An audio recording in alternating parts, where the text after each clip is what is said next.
Assalamualaikum, hai sobat sejarah. Di sini bersama saya Malika Yatrib yang akan membahas tentang nasionalisme Asia Afrika. Pembahasannya cukup menarik ya, karena cakupannya yang sangat luas, yang terdiri dari Asia dan Afrika. Eits, tapi kalian tahu nggak, nasionalisme itu apa sih? Nasionalisme adalah suatu sikap politik dari masyarakat suatu bangsa yang mempunyai kesamaan kebudayaan, wilayah, serta kesamaan cita-cita dan tujuan. Dengan demikian, masyarakat suatu bangsa tersebut merasakan adanya kesetiaan yang mendalam terhadap bangsa itu sendiri. Nasionalisme berasal dari bahasa Latin, yaitu kata natio, yang berarti yang disatukan karena kelahiran. Kemudian, kata natio berkembang menjadi nasionalisme yang berarti paham kebangsaan. Di sini, saya akan membahas tentang nasionalisme Cina, Jepang, India, Mesir, dan Turki. Sebelumnya, saya akan menjelaskan tentang timbulnya nasionalisme Asia Afrika secara umum. Yang pertama, penjajahan bangsa barat yang menimbulkan penderitaan dan kesengsaraan. Kedua, adanya kenangan kejayaan masa lampau. Ketiga, munculnya kaum intelektual yang kemudian menjadi penggerak dan pemimpin penggerakan nasional. Keempat, kemenangan Jepang atas Rusia tahun 1905. Oke, pertama, nasionalisme di Cina. Sebab-sebab timbulnya nasionalisme di Cina, pertama, lenyapnya kepercayaan rakyat Cina terhadap dinasti Manchu. Dua, pemerintahan Manchu yang dianggap kolot dan telah bobrok. Tiga, adanya korupsi yang merajalela. Keempat, kekalahan Cina dalam Perang Cina-Jepang I. 5. Munculnya kaum intelektual Cina, salah satunya adalah Sun Yat-sen. Sun Yat-sen ini tokoh pergerakan nasionalisme di Cina yang muncul pada tahun 1911. Dr. Sun Yat-sen ini membawa pada kemerdekaan Cina pada tanggal 10 Oktober 1911 melalui peristiwa Wuchang atau Wuchang Day. Selanjutnya, pada tanggal 1 Januari 1912, Sun Yat-sen dipilih sebagai presiden Cina yang baru dengan pahamnya yang bernama Sanminchu I yang terdiri dari nasionalisme, demokrasi, dan sosialisme. Setelah Sun Yat-sen wafat, gerakan nasionalisme Cina digantikan oleh Chiang Kai-shek. Pada saat itu, Chiang Kai-shek berhasil mengalahkan panglima perang atas bantuan Partai Komunis Cina atau Kuomintang, yang kemudian Chiang Kai-shek memerintahkan untuk melakukan pembantaian terhadap kaum komunis. Namun, salah seorang pendukung komunis yang bernama Mao Zedong lolos dari pembantaian tersebut. Akhirnya, pada tahun 1949, Mao Zedong mendirikan Negara Republik Rakyat Cina yang berideologi komunis. Oke, yang kedua, ada nasionalisme Jepang. Foto di sebelah aku ini adalah Shogun Tokugawa. Pada saat pemerintahan Shogun Tokugawa, Jepang melakukan politik isolasi. Tujuannya untuk menjamin keberlanjutan pemerintahan shogun dan mencegah masuknya pengaruh asing.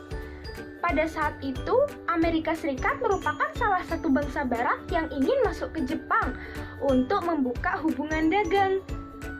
Akhirnya, pada tahun 1846, Amerika mengirimkan utusannya ke Jepang di bawah pimpinan Laksamana Beadle. Namun, ditolak oleh shogun.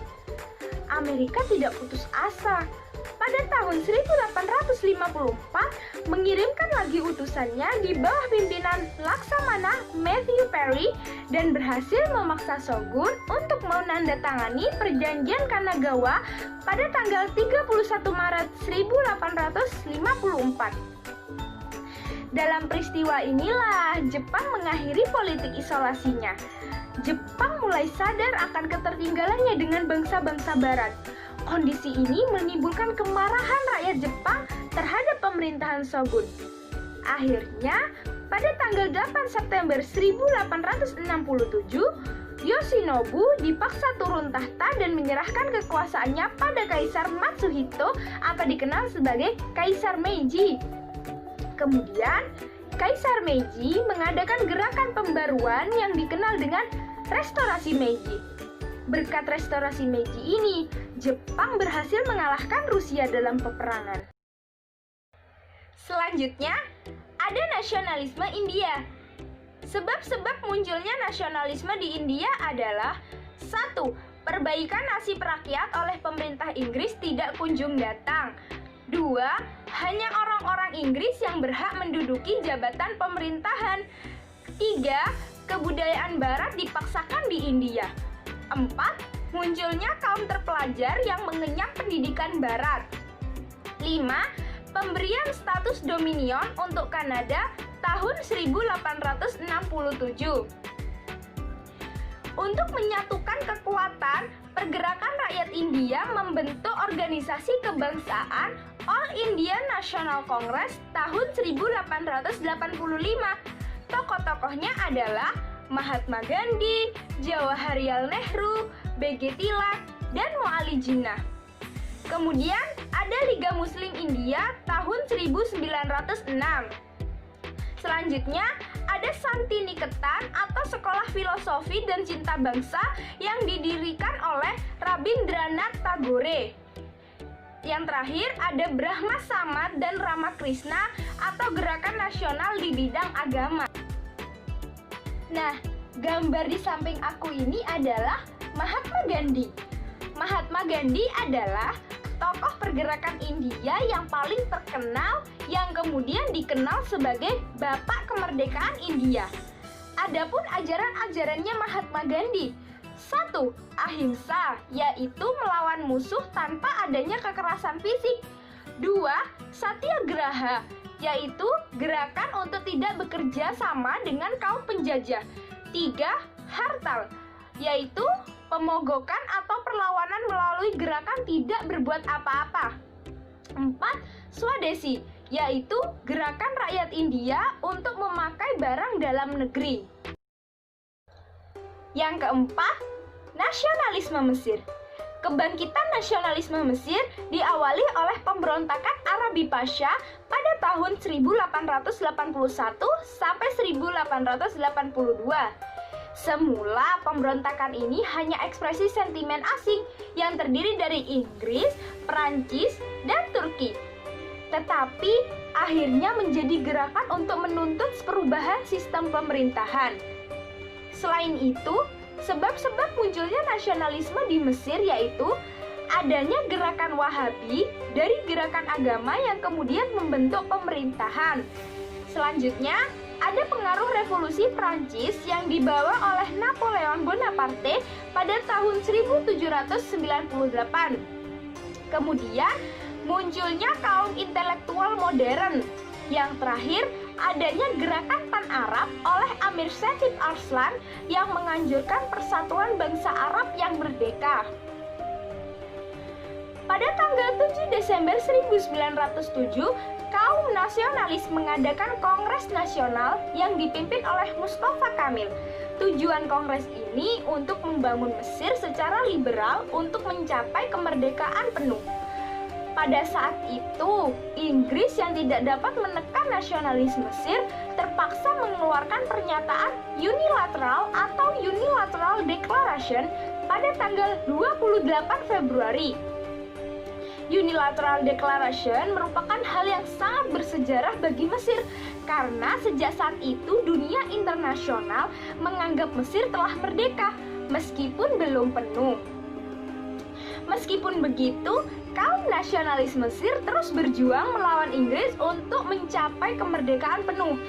Akhirnya, hal ini terwujud setelah Perang Dunia berakhir pada bulan Oktober tahun 1954. Yang terakhir, nasionalisme Turki. Setelah kejayaan Kesultanan, Turki Utsmani mengalami kemunduran. Disitulah bangsa Barat mulai memasuki wilayah Turki. untuk menyelamatkan Turki dari kehancuran, muncul gerakan Turki Muda yang dipimpin oleh Mustafa Kemal Pasha dengan para nasionalis. Ia berusaha mengadakan pembaruan dan modernisasi di segala sektor kehidupan masyarakatnya. Sebab-sebab munculnya nasionalisme Turki. Yang pertama, kekuasaan Turki Utsmani yang makin merosot. 2. Pengaruh revolusi Prancis. 3. Munculnya kaum terpelajar modern. 4. Adanya kegiatan bangsa barat yang semakin gencar untuk merebut daerah-daerah jajahan Turki dan siap menghancurkan Turki. Akhirnya, tanggal 29 Oktober 1923, Mustafa Kemal Pasha memproklamirkan berdirinya Republik Turki dan menghapus sistem kesultanan. Selain itu, Mustafa Kemal Pasha menjadi presiden pertama Republik Turki dan memindahkan ibu kota dari Istanbul ke Ankara. Demikian penjelasan tentang nasionalisme Asia Afrika. Semoga ilmunya bisa kalian pahami ya. Sampai jumpa kembali. Thank you for watching. Wassalamualaikum warahmatullahi wabarakatuh.